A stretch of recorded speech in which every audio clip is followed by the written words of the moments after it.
নমস্কার বন্ধুরা, সম্বিতার ভিডিওতে সবাইকে স্বাগত। তোমরা কেমন আছো বন্ধুরা? আমি আজকে সোমবারের একটু ভিডিও তোমাদের সাথে শেয়ার করছি।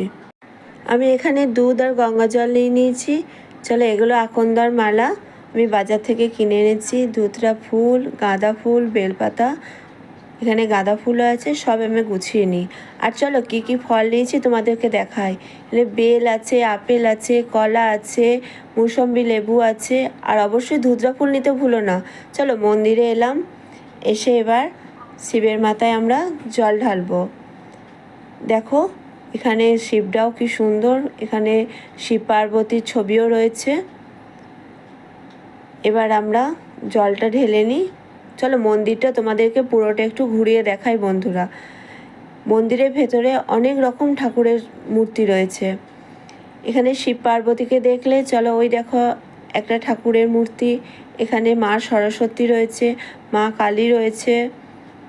এবার আমরা বাইরে বেরিয়ে এই দেখো বন্ধুরা, এটা বজরংবলী, এটা বজরংবলীর মূর্তি।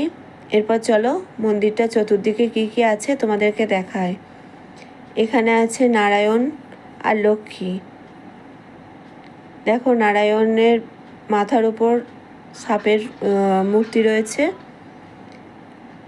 এই যে নারায়ণের ছবিটা। এবার পাশে চলো দেখাই, এই দেখো এখানেও রয়েছে আর একটা মূর্তি। মন্দিরের চারিপাশটাই পুরো ঠাকুরের মূর্তি দিয়ে সাজানো রয়েছে, প্রত্যেকটা দেয়ালেই একটা করে মূর্তি রয়েছে। এবার চলো মন্দিরের সামনে একটা বিশাল বড় একটা বেল গাছ রয়েছে, সবুজে ভর্তি, একদম সবুজে ঘেরা, কত বেল ধরেছে দেখো। আর বেল গাছটা বর্ষাকাল তো, ওই জন্য পাতাগুলোও যেন সবুজে ভরা। চলো পুজো হয়ে গেছে, এবার আমরা বাড়ি ফিরছি।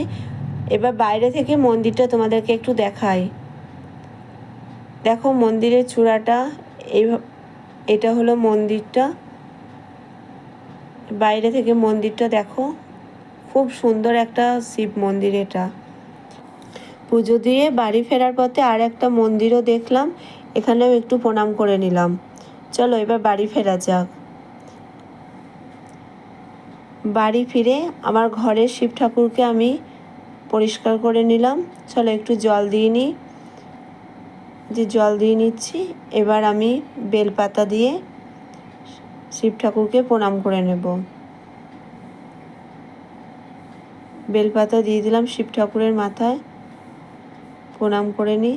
বন্ধুরা তোমাদের এই ভিডিওটা কেমন লাগলো অবশ্যই জানিও, আর প্লিজ লাইক করতে ভুলো না। ভালো লাগলে চ্যানেলটা অবশ্যই সাবস্ক্রাইব করে দিও। বাই।